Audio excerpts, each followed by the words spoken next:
Join the Shop Talk Live crew April 20th through 22nd at Fine Woodworking Live 2018 in Southbridge, Massachusetts. Head on over to finewoodworkinglive.com before February 20th to save $50 on registration.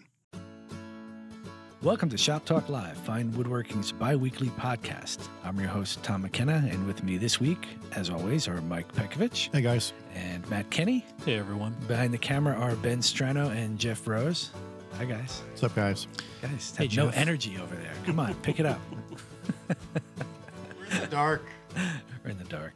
All right, well, let's get right to some questions. The first one comes from Jim, and Jim writes, a few years ago, I built a desk for my granddaughter with a top made of rift-sawn red oak. I want to build the same desk for my grandson, who has requested black walnut. What is the best option for the top?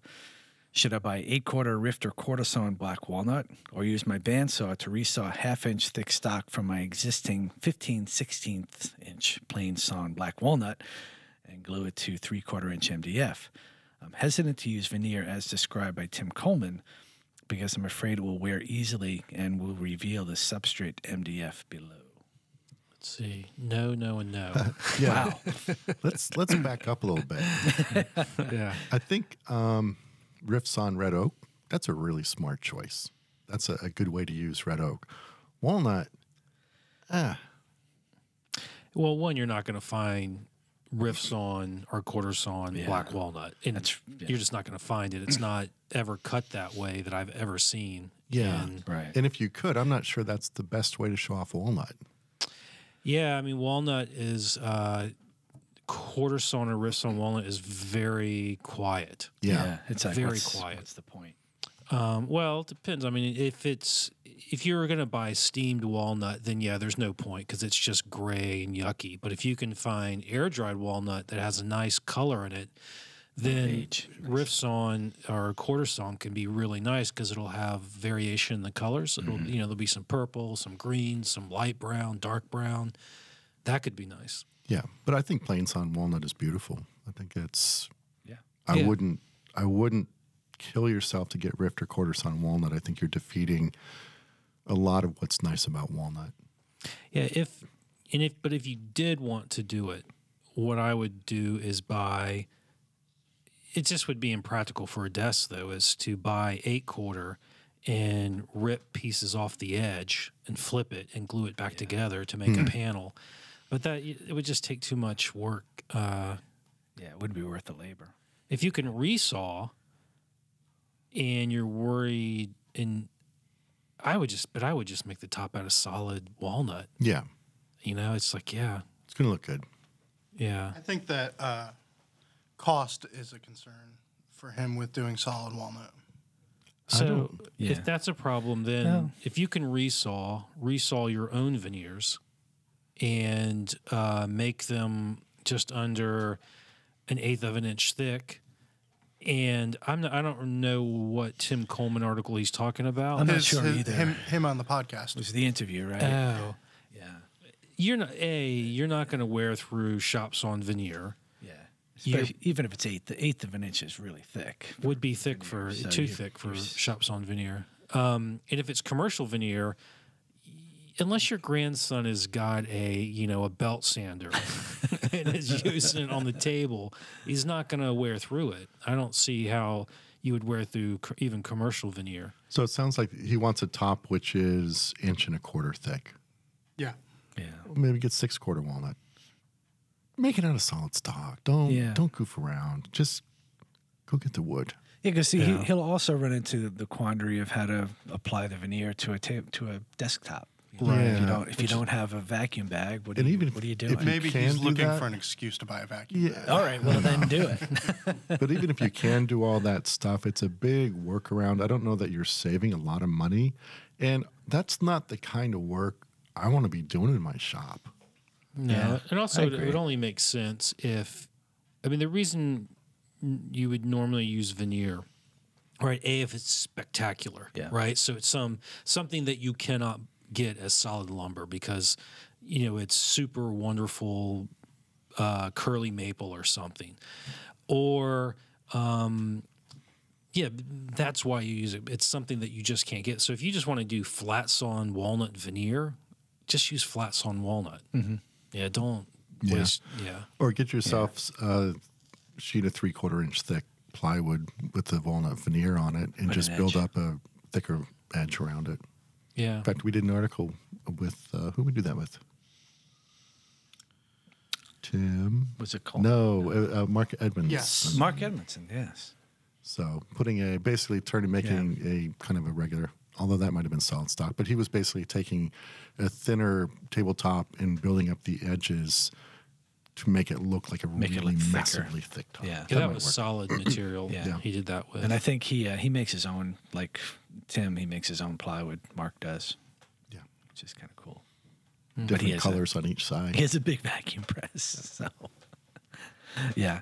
I think the cool thing, if you're using solid wood also, like if you do the veneer or the plywood, it can be kind of more work to create that edging around it. And sometimes it's just nice to have that solid piece and you can just mold it to the way you want it without any kind of glue up or mitering or anything like that. That's just my 2 cents. Yeah. For what it's worth. Anyway, let's get to question number 2.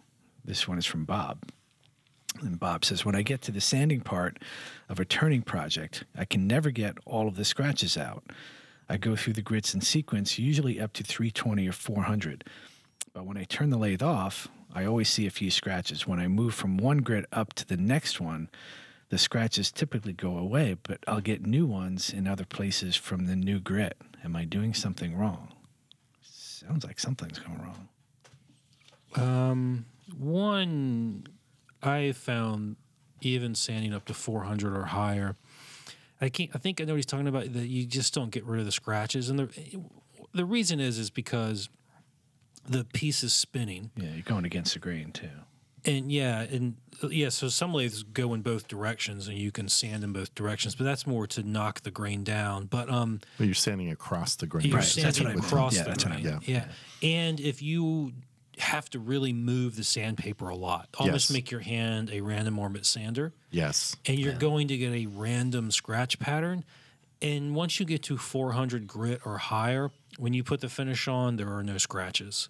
So if it's, I know that experience. If he's talking about there were like deep gouges after, just random deep gouges, then he may not be, he probably want to wipe down the turning in between each grit to make sure all the old grit is off of it That's a good idea. Yeah. before you move on to the next grit. Yeah, and don't linger. Yeah, and you got to keep the sandpaper moving. Yeah. Is speed a factor? I go as fast as I lathe? can when Yeah. I sand.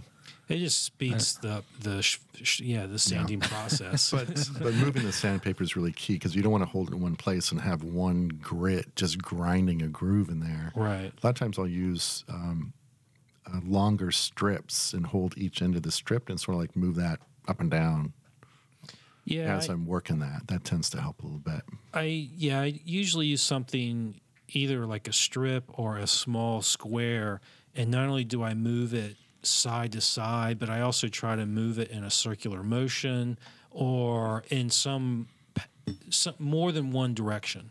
Yeah. This is where we actually have better information to offer than like a really good turner because I don't use sandpaper at all. Right. We'll tell you how to use sandpaper all day long. Right. Yeah. Yeah. A good turner has sharp tools, and they get a nice finish from that. I'll often sand higher than 400. I'll go 600 or 800 grit, especially on poles, like an ebony pole. I'll go up to like 1200. And then whatever grit I finish off with, grab some of the shavings off the floor, off the lathe, and sort of burnish the wood with the shavings. I find that really helps a lot. It kind of brings up a nice hard shine to things. It's like the whole point of turning for me. Yeah, right? What's that? That burnishing part. That's when it all becomes worthwhile. I don't know. I sand up to like maybe 400-600 grit, and I don't burnish Yeah. anything. I just I'll do shellac over that, and or I'll do milk paint at that grit as well. So I don't turn, but I want someone to teach me. Yeah, don't ask anybody around here to teach you, though. I need to take a class. No, it's funny. It's one of those things We have a video workshop. That's true. Yeah, it's one of those things I've always wanted to do. We've got a beautiful lathe down in the shop, and I just haven't done it. So anyway, I mean, I'm not a expert turner, but I will say I'm probably a better turner than you two guys. No argument here. it's the big throwdown.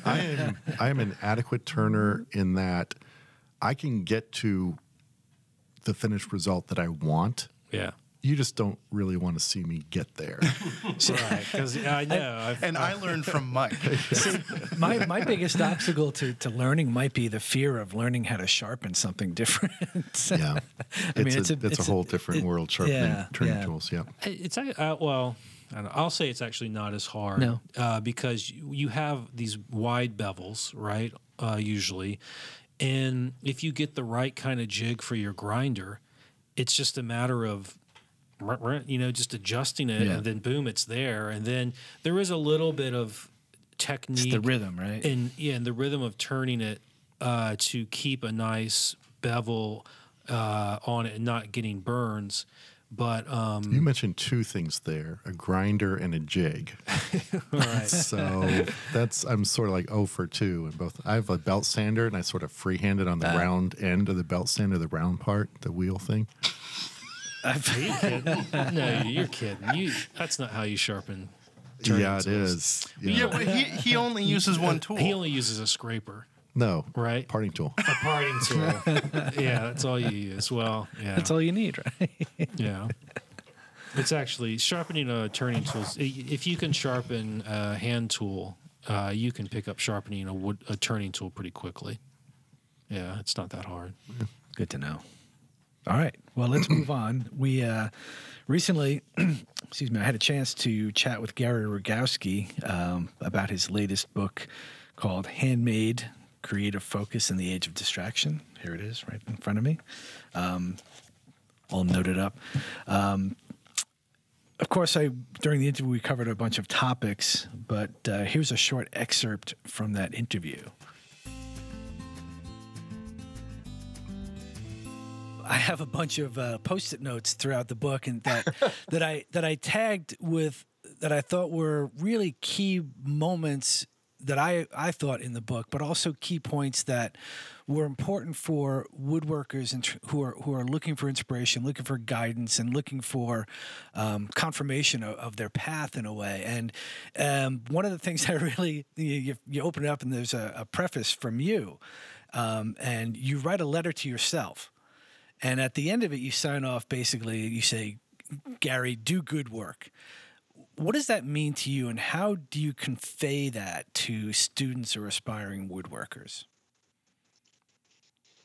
Well, it's a concept that has changed over the years, number one. And I think that's really critical, because I used to be a screaming perfectionist, if I can call myself that. Everything had to be perfect. And I sanded everything. The backs of my drawers were sanded. Everything was perfect. And that kind of approach to stuff was just killing me. And I understood that I could still do good work. And what I tell my students is, don't do your best piece ever. Do your second best piece ever. Don't try and be perfect with this, because it tends to kill us. And yet I think the value of quality is very important, particularly in today's world. People do not have a sense of it, or they have a sense that quality is good for about 18 months, and then there's going to be a new version of it, and I'll have to buy that. Yeah, and that's a consistent theme through the book. You talk about quality. And it drives me nuts. I have a new laptop. I want to throw it away already. It's so frustrating for me to learn how to use it, but it's also not designed for the long haul. And I have tools in my shop that are, machines in my shop, some hand tools that are older than I am. Yeah. And that's saying something. So that sense of, I don't know, it's not timelessness. I mean, everything's got a time, but that sense of doing things for the long haul is very appealing. It's non-disposable. Non-disposable. Non-disposable. Yeah. And the idea of quality ties in with that, and the idea of craft ties in with that notion of doing good work. Because if you're doing crappy work, it reflects back on you, and it reflects inside of you, I think. I think you feel better at the end of the day when you say, hey, I did a good job on that. Yeah, yeah. Hey, let's talk about Jake the mechanic, because I think your story about him in the book kind of ties into what you're mentioning here. You wrote that you learned a lot from him, and in particular, you learned patience. He was amazing. When did you become a patient woodworker, and how do you teach patience to students? I think it was about 15 minutes ago I became a patient woodworker. It took a long time. The book starts out with me saying I'm one of the loudest woodworkers there is, and that's because I'm always screaming at myself. Patience is a real tough one. Yeah, it's a very tough one. But I don't know. It took some time. There's that Malcolm Gladwell quote that he stole from Eric Anders about 10,000 hours. In 10,000 hours, you're barely down the road. I mean, it's a few years of study. And in the book, I talk about the difference between being an arrogant apprentice, which is what I was, to a journeyman who's figuring out that, hey, maybe I don't know everything after all, to mastery. And it's a process. Yeah. But it's also not some place you get to and then the birds start singing and everything's wonderful. It's the journey. Yeah. And I think most woodworkers will understand this. When you finish a project, if you could turn around and build it again, boy, would you be good at it. Yeah. And that's the thing. It's that journey. And we learn so much along the journey. Yeah. And I think that's really the important stuff for us. Yeah, to me, one of the big things, my patience factor always comes into play when I have most of the parts, when I'm ready basically for a glue up, and then I start to get into that feeling like I just want to finish this damn thing and, get it together. And then I start rushing, and it's always at the end that I rush. I never rush at the beginning of the process. And it's really hard still for me to pull back and slow down and say, okay, I've come this far, relax, do it right. Yeah, I think the patience for me comes after the glue up, and I'm doing the fussing stuff, and here's always the problem for me. Something screws up, right? Yeah. I'm going to tell you something. There's a cabinet out in your foyer that I built. The sideboard. The sideboard. Yeah. And I'm clamping it up, and I've got two clamps across. They're 6-foot long clamps, and I tighten the bottom clamps so that the top clamp is no longer tight, and it drops, and it dings the piece. Oh, my God. And it's the cover photo. When those things happen, that's when patience really, it's so hard. But that's when you have to walk out of the shop. Yeah, and come back. And let the problem shrink to its normal size and then figure out a fix. And I fixed it. You can't tell where it is. Well, now I'm going to go downstairs and look. Yeah, of course you are. Well, one thing that ties into the patience discussion is the idea of practice and discipline, and you devote a fairly large portion of the book to it. Why are those two traits important to the craft? And do you have any tips on how folks can perfect it for themselves? Well, I think it's true of any craft, whether you're a musician or a painter or a woodworker, or you're trying to study French like I am. It takes practice. And it takes practice every day. And so that's what I would suggest. Carve out 5 minutes, 15 minutes every day and go to the bench and learn to saw. Just saw. You don't have to saw anything. You don't have to make anything. There's no, you throw it away at the end of the day. But learn to saw straight, or learn to sharpen, or practice your chiseling, or whatever you're practicing. Do a little bit of it every day, and that makes a difference. Well, one of your most popular articles for us was the 5-minute dovetail, and that was just scraps, saw, and put it together until you get it right. Yeah, And that came about. I was trying to teach students how to cut dovetails, and then I realized this is a really good way of getting your head into the bench. I mean, get your focus there. And that's the tough thing. Our focus at the workbench is really tight. Yeah. And we like that because the world disappears. But you come in from outside where you've been fighting traffic or perhaps 60-mile-an-hour snowy winds. And it's really tough to get that focus. And so a little exercise like that can slow you down and get you thinking at the right speed. Yeah. To hear the complete interview with Gary Rogowski on February 9th, 2018, head on over to finewoodworking.com, where we will also be giving away a copy of Gary's book. Let's get back to some questions. Let's get this one in from Tom, and he says, I'm building Mike's floating top table from issue 263, and I was wondering if you have any tips on fitting the support through tenon. I tried to use the method Gregory Paolini used in his video on building the Morris chair, and it failed miserably. What is the secret to tight mortises that's of that size? Good photography software? That definitely helps. It does help, right? A couple things on this. You have a support which is wider than the front and back rails, and the front and back rails are also arched. So it can make it difficult laying out if you cut your parts to size first. So on this, basically start out with both of the parts cut to the exact same width and square. That's going to make transferring the layout marks from one to the other much easier. Certainly throw down some blue tape over the area of the joint just to give yourself a better guideline for what you're looking for. And with the parts of the same width, I can set my marking gauge to one wall of the mortise, hit it, and then go right to my tenon stock, and with the same marking gauge, hit that line too. And then just do that for the bottom lines as well. Basically, anytime you're hand cutting joinery, the key is layout. Get your layout lines where they need to be. And then all you have to do is get rid of the stuff that you don't want, but keep all the stuff that you do want.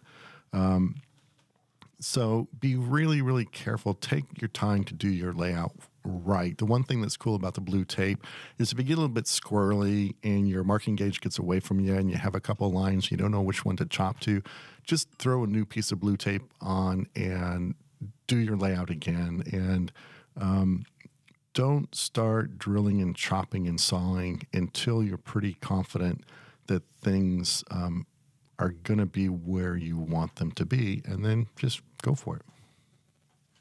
Sounds simple. I like it. Blue tape. Mm-hmm. Blue tape, marking gauge. Anytime I can scribe off an edge or reference off an edge as opposed to having to measure, that always tends to benefit the final fit of things. Okay. Let's move on to our next question. We're just flying. What's up, Ben? I have a question. So if you have two parts that are not the same width at any point, Yes. say on the arm of a chair, Yes. are you still doing blue tape and a marking gauge, or? Yes. Definitely blue tape.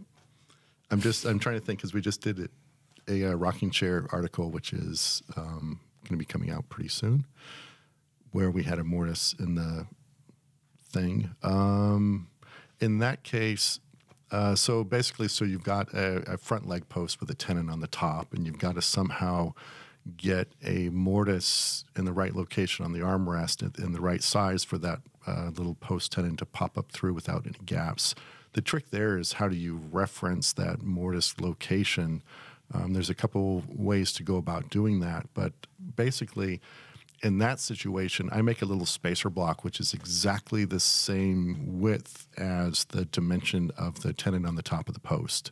And then basically I'll scribe one line with a marking gauge, put that spacer block against the side of the armrest between that and the marking gauge, and scribe the second line. So at least I know that those two lines are exactly the distance apart that they need to be. And then hopefully the mortise itself is in the right location. But basically, once you figure that out, if you can just figure out that the inside wall and the rear wall of the mortise where it needs to be, the spacer block will get you the opposite walls and everything will be the right size. And the thing is that with the through mortise, you have to make the layout marks in exactly the same location on each face. So that's why using a spacer block and a marking gauge referenced off an edge or an end of the stock is going to ensure that those mortise layouts are in exactly the right location. Whereas if you're measuring, you're going to be off and you're going to be in a big world of hurt once you start trying to fit that joint. Do you ever stack the stock and do 2 mortises at once? No. Or is just the spacer helps you? I tried that once. Oh. But it was for through mortises on a little wall cabinet sides. But one of the pieces was like flipped with the top toward the top. The other one was the bottom toward the top. Oh, smooth move. Yeah. I spent a long time trying to reconcile all those holes. Never got there. All right. Well, let's get to the next question. This one comes from Mike. And Mike says, I heard both Matt and Mike make remarks about wanting a 20-inch bandsaw. My question is why? Larger resaw, more power? What would make a 20-inch saw any better than, say, an 18-inch saw with the same size motor? It's bigger. Is this guy a woodworker? You're disgusting. I mean, really? You have to ask that question? I have a 19-inch bandsaw, so I'm only 1 inch away. I have a 17. I don't need anything bigger than that. I have a 14, and I'm totally happy. But we have said that we would like a bigger bandsaw before. I don't. I don't have room for it. Somebody's going to come up with a clip. No, I love my bandsaw. So the reason I went with the 19-inch version of the Grizzly bandsaw, you have the 17-inch version of it. Pretty much the same thing. Bigger table, which is nice. It's heavier, which is also nice. Except when we had to move it. Except when we had to move it. And the table height adjustment is rack and pinion. The tilt? The tilt. Yeah, and that's nice. Yeah, which is very nice. And it also, but it has the same amount of resaw as yours, right? 12 inches. Yeah. So the only reason I would go, I think, now to a bigger a bandsaw now would be for more resaw capacity and a bigger table and more distance between the throat and the blade. Mm-hmm. Those are all things that the resaw capacity so far has not been an issue, but I do have a 14-inch wide board that eventually I'm going to want to resaw, and that means I'm going to have to cut it down. You know, it's going to the tabletop that I'm going to make, the design of it will have to be to accommodate the capacity of my machinery rather than not being limited by the capacity of my machinery to make what I want. Yeah. So that would be the reasons I would go larger. More resaw, more distance between the blade and the neck, or the whatever they call that, the spine, whatever. And what was the other thing I said? Cookies. Cookies. better cookies. I think going from like a 17 or 19-inch saw to a 20-inch saw or bigger, it's just sort of incremental. You're just talking about capacity. But going from a traditional 14-inch, Delta style, cast iron frame, that's a huge difference. It's a massive difference.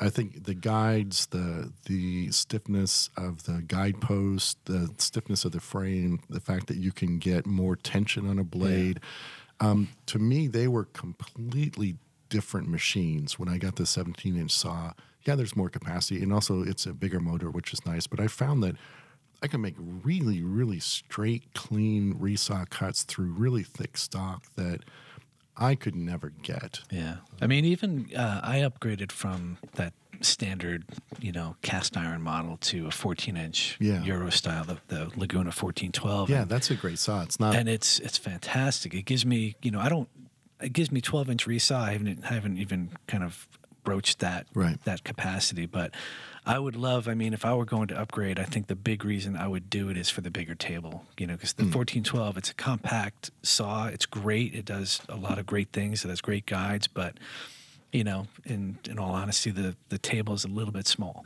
Yeah. Yeah, and that does make a difference when you're, like, I made my tool cabinet, the small one that I use to put stuff in my truck, and, that's like 12 inches deep, and I cut the tails on the no, I didn't. I cut those with the table saw. I was cutting something wide tails. Oh, it was for the infield cupboard that I made for the magazine. Those tails I cut at the bandsaw, and I couldn't have done that on a 14-inch bandsaw because it was 14 inches deep. Right. And that just wouldn't have worked on it, because there wouldn't have been enough distance between the blade and the spine to do that. So the having that capacity is nice. It makes the tool, it makes it more versatile. Yeah, even for cutting, curves on long parts and stuff, I've had to use, an outfeed kind of support on the back end. But I'm perfectly happy with my 14-inch, but I wouldn't turn down a bigger one if I could get it. All right, let's move on to our next segment. It's time for our all-time favorite technique of all time for this week. Do you want to go first, Matt? Sure, I guess I can. So mine has to do with drawer making. And it's actually two different things I've learned through the years. And one of them is, I guess there's two different ways that you can fit a drawer, right? You glue it all up, you plane the parts flush, and then fit it. No bottom in it. Yeah. Or you could do all that, put the bottom in it, and then fit it, right? So I normally do not make the bottoms until after the drawers fit. It's just, I guess I could change, but it's just how I do it. So I've learned through the years that if you do that, if you're going to then fit the bottoms and the drawer doesn't fit the same, if it doesn't work the same, you should adjust the drawer bottom and not the drawer so that the drawer gets back to the place where it fits and slides in and out. And the reason why I do that, now if you're making drawers with sides that are 3/4 inch thick, it probably doesn't matter. But the thinner your drawer, the less material you have available to remove before you start to weaken the area around the groove and what's beneath it. You're talking tiny drawers. Wall cabinet drawers, the stuff that I make for boxes. Right. Yeah. Like I said, if you're making full-size furniture with drawer sides that are 5/8 of an inch thick, right, it's probably not an issue. Right. But if you're making smaller stuff with, say, 5/16, maybe even 3/8 of an inch thick drawer sides, once you fit the drawer, you don't want to continue fitting it. So you either fit the drawer bottom and then fit the drawer, or fit the drawer bottom, and then fit the drawer bottom so that the drawer fits. Does that make sense? I think so. I guess I never had my drawer bottom want things out, though. I have on occasion. If a drawer comes out a little bit, off. Like out of square. Yeah. And then you put a square bottom in it. Oh, and it straightens things out. Oh. Yeah. That can happen. It's not, it doesn't happen very often, but it can happen. Okay. And then when I'm fitting a drawer, I always leave the drawer, I guess, technically wider, the drawer bottom wider than it needs to be, so that it maybe 1/4 to 1/2 inch sticks out the back. Mm-hmm. And because sometimes when you're fitting a drawer bottom, it will get a little stuck. And if it gets a little stuck, you can clamp it in a vise and then just pull the drawer off. Oh. Unstuck it. And then unstuck it.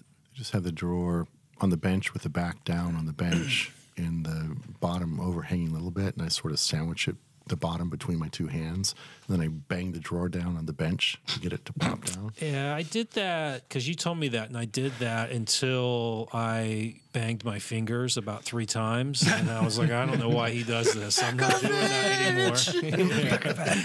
Yeah, so now I was like, why am I, just put it in the vise and pull the drawer off. When I always think of you in the shop when I'm like pulling two parts apart like a dovetail piece off or tenon piece off, I always remember the time where you said like you pulled it off and you wonked yourself in the forehead with it. Yep. And that has like saved me so many times. It's like, wait a minute, Don't do that. don't do that.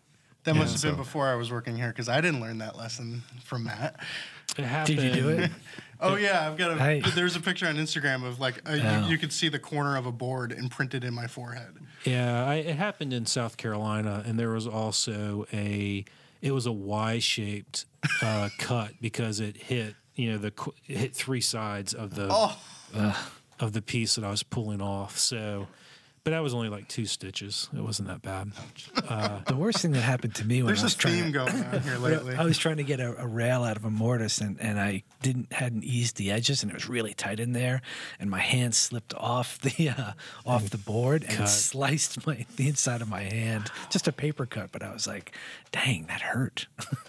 Yeah, I never do anything with brute force anymore. It's always try to clamp one of the parts into a vise and then either and then gently knock the other part off with a mallet of some sort. Yeah, it's also as you get further along in your woodworking journey, you kind of realize that you don't have to force it. If you're going to force it in, you're going to have to force it out. So I don't go that far. If it's not going in comfortably with just a light pressure, then I'm taking it back and trying to refit it because I don't want to get a cut or wonk myself. Yeah. Still, I end up with drawer bottoms that are a little too tight, and you gotta get them out without damaging the drawer bottom, or yourself. And so I started to clamp them in the vise. So I have a possible stupid question, but I've always fit the drawer bottom afterwards because that's what I was shown. Do you fit a drawer without a drawer bottom just to give you more clamping options? Yes. If you don't have a drawer bottom in there, one thing that you can do, and again, I do this on any drawer that I do, but the thinner the drawer sides, the more critical it is to have something underneath the drawer bottom when you are fitting it. So it's when I first learned to make furniture, like full-size furniture, and you can take the drawer and you can get the drawer sides clamped into the vise, you can, and still have it be high enough up that you can plane it. But then I just realized that it's just easier to, have a piece of plywood or something that will slide underneath the drawer side and be supported by the bench top in the vise jaw. Just clamp it from one end, and you basically all the pressure is down onto the bench, onto that support piece. You're not racking the drawers or trying to plane it. But I always drop mine into my twin screw vise. You don't have a twin screw, so that's why you just smaller drawers. I can get both. On bigger drawers, I can get I normally get the front end because the front is wider because the back has been cut down. So I always try to get the front clamped with that board underneath. Yeah, and that's another reason is that the drawer back is narrower, and there are other reasons not to clamp the sides in the vise because the thinner the side, the more fragile it is, and you can break that. Break it at the groove. Yeah. So that's, I guess that's why I don't ever put a drawer bottom in it while I'm fitting it, is so that I can slide something through the drawer and support it that way. And I do find I like to get the drawer fit, and sometimes if the drawer isn't exactly square, the case front isn't exactly square, once you push it in, one edge of the drawer will stick out just a little bit more. So I like to glue the drawer bottom in along the front groove on the inside face of the drawer front, and also about the forward 2 inches on the sides too. Throw that in, get the glue in there, put that in place, put the drawer in place, and you can sort of push it until it's flush with the front of the case. And then that drawer bottom will basically, once the glue dries, it locks it into that right orientation, whether that's perfectly square or slightly out of square in order to match the case. It gives me that one last chance to kind of fine-tune the fit of the drawer. Cool. Well, do you have another technique for us? Yes, I do.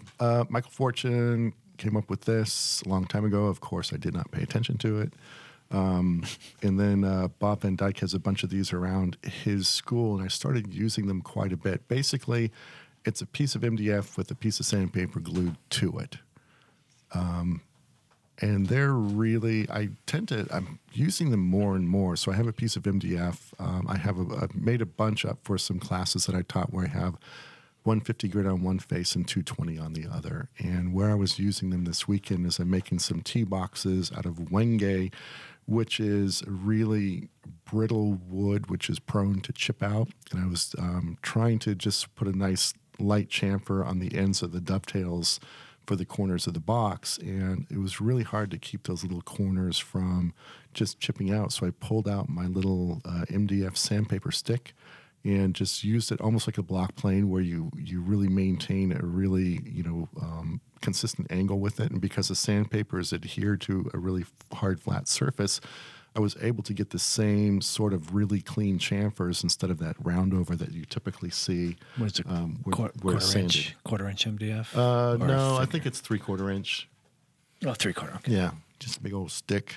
Everything in Michael Forson's shop has sandpaper glued to it. Even his shoes. Even his shoes. His pants. He never slides off a chair. It's a no chafing zone. That's cool. Yeah, it is cool. I think aren't they called fids or something like that? Not a fid, was a tapered round thing with a slot that sandpaper gets wrapped around it. Oh, okay. These are just MDF blocks, sticks, sanding sticks. Highly technical name, sanding block. No, I've done that. I've done that same technique. One of the things that I really learned from Michael was whenever I've done kind of a curve cut and I need to smooth it up, I'll take that off cut and I'll spray adhesive, some sandpaper to that off cut. Oh yeah, and give it a nice sanding block that mates perfectly. Yep. So, is that it? Yep. What you got?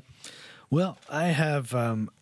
A few weeks ago, I was just goofing around in the shop. I don't have anything big to build, so I had been holding on to this white oak block just because of its Rayfleck, and so I wanted to make something out of it, and I decided that I was going to make sort of a kind of a key holder, change holder for my living room or one of my counters, and so no drawings. I just drew the whole profile on the block, but I don't have carving tools, so I was trying to figure out how I can excavate that material between the walls easily. And so what I did is I have the block here. Basically, not resawed, that's the wrong word. I trimmed the edges of the block on either side of the stock, and then I cut the curve on the interior portion on the bandsaw and did the back curves as well, and then glued the walls back together, and it gave me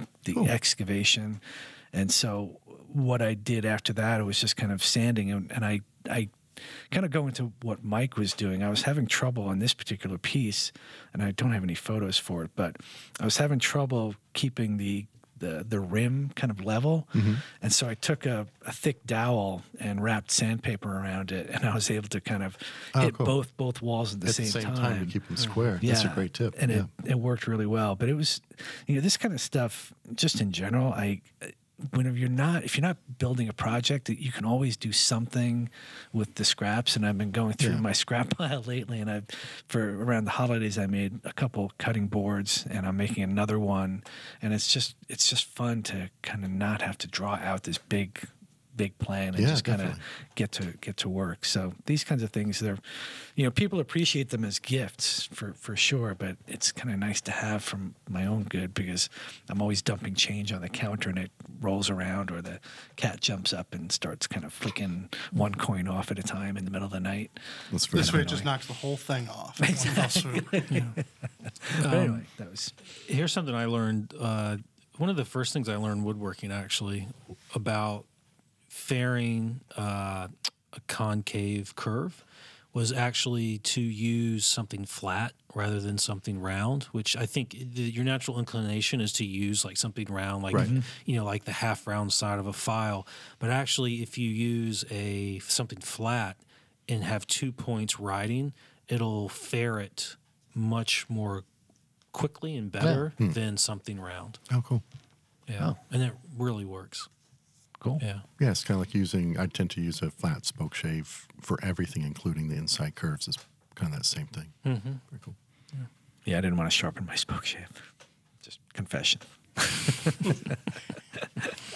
Plus, I do also have some nice files and rasps that I like to break out for this kind of stuff. All right, let's get back to our questions. And this one comes from Anthony. And Anthony says, I'm currently running the thin kerf 40-tooth ATB Woodworker 2 blade for general purpose cutting. And I'm getting ready to order the custom flat grind version of the same blade for square cut box joints and rabbets, etc. My general rule, is to always run thin kerf blades on underpowered saws like mine. But given the blade will be used primarily for shallow passes on dados and rabbits, is there an argument for going with the standard kerf since it's unlikely to bog down given my use? You're not going to have a problem with it bogging down. No. Not at all. No. The main thing for the flat top grind blade is like for instance, I use that a lot on mitered boxes, and I'll run a kerf across the joint at the table saw and glue in a little spline. And actually, I was teaching a class on boxes. I called up Forrest. I wanted the flat top grind. They said, we don't have it in the regular kerf. We have it in thin kerf. So I said, yeah, that's cool. Go ahead and send that. And I got it, and I thought that the splines were too skinny. Like visually, they were too skinny. And so I sent it back, and they said, well, what's wrong with the blade? I said, my splines are too skinny. And they're like, Okay. what? What? So I think if anything, it might be an aesthetic concern, but I think I like the 1/8 inch full width kerf because, say, if I'm doing grooves on drawer sides for drawer bottoms and I want like a 1/4 inch groove, I can do that, hit the fence, do it one more time, and I've got my 1/4 inch. Where the thin kerf, if you're doing anything wider than a single kerf width, you're going to be making more passes. I would go regular kerf. I would definitely get regular kerf. Yeah, absolutely. Yeah, I use a thin kerf. I have a contractor saw, and I use a thin kerfed combo blade. But if I'm doing, grooves and things like that, I switch out to I don't have a flat bottom blade, but I use a standard kerf for that kind of stuff. But, Yeah, I mean, really, for what he's doing, you really could just get a rip blade. I use just a standard rip blade for all the stuff he's talking about. Yeah. I know that the more teeth it has, I guess in theory, I get maybe also if it has more rake than a rip blade. I don't know. It's still, for the most part, it's still rip cuts, so it's not that big of a deal. A lot of rip blades, got to be careful. A lot of them have like a triple chip grind, Right? But you don't get the true flat bottom. There are very few. I think Freud sells a true makes flat bottom blade. Yep. Yep. Yeah, there's a Freud Diablo blade that is a true flat grind. It's a standard kerf, and even for like shoulders on a tenon, I mean, as long as you're, I usually when I cut that, if I use a miter gauge, there's a fence on it, right? Or if I'm using a crosscut sled, there's a fence on it. If it's zero clearance, Right. you don't get any tear out. Right. So, yeah, I mean, there's no advantage to just get a Freud Diablo blade, save your money, right? I mean, a Woodworker 2 is like $150. Yeah. it's a nice blade, though. I'm trying to think if there would be any advantage. And the only advantage I could think is since it's a Woodworker 2, and it's a combination blade, that the rake is probably a little bit more. I don't know. I don't remember off the top of my head what the rake is. But if the rake is more than it would be on a rip blade, in theory, you would, I guess, get better crosscuts. You could get better crosscuts. But I've never had a problem doing crosscuts with that. I don't crosscut with that blade. Not shoulders? No, I'll use my box joint blade set Because you for look at the whole shoulders. cheek. Yes. Yeah, but you also have a box joint Yes. blade set. Well, that's so what if you didn't, you might use it for No, cheeks. I would just use I would use a dado blade with the stock flat against the fence. Or if I'm cutting just the shoulders, I'm going to use a combo blade. I'm not going to use a rip blade to cut tenon shoulders unless I'm trying to remove a lot of stock along with it, in which case a dado blade would probably be that. So, All right. Well, we have one comment. I thought we had a lot more comments from listeners than this one, Ben. Come on. Anyway, it's actually been pretty slow lately on the iTunes comments. Hint, hint, people. This one comes from K Vaughn 98926er, and he or she writes, really, really excellent work on this. I'm a fairly new woodworker, but I get tons of information from this podcast every episode. The guys do a nice job of balancing banter and real information. I look forward to every episode, and I'm usually chomping at the bit to get into my shop by the end. Wow, that's awesome. It works. That's the whole point. All right, it's almost time to wrap this up, but I just want to encourage folks to join finewoodworking.com so that you can enjoy all of the exclusive benefits that membership offers. It's only $34.95 a year, and if you're a magazine subscriber, it's just $14.95. It's a pretty awesome deal. And that will do it for this episode of Shop Talk Live. Please spread the word about Shop Talk Live to your woodworking friends and neighbors. Shop Talk Live is dependent on your questions and comments, so make sure to send them into shoptalk@taunton.com. If you're watching on YouTube, please click that thumbs up button. Finally, you can keep up with Fine Woodworking on Instagram and on Facebook, and look for all of us on Instagram as well. Thanks for listening, and have fun in the shop.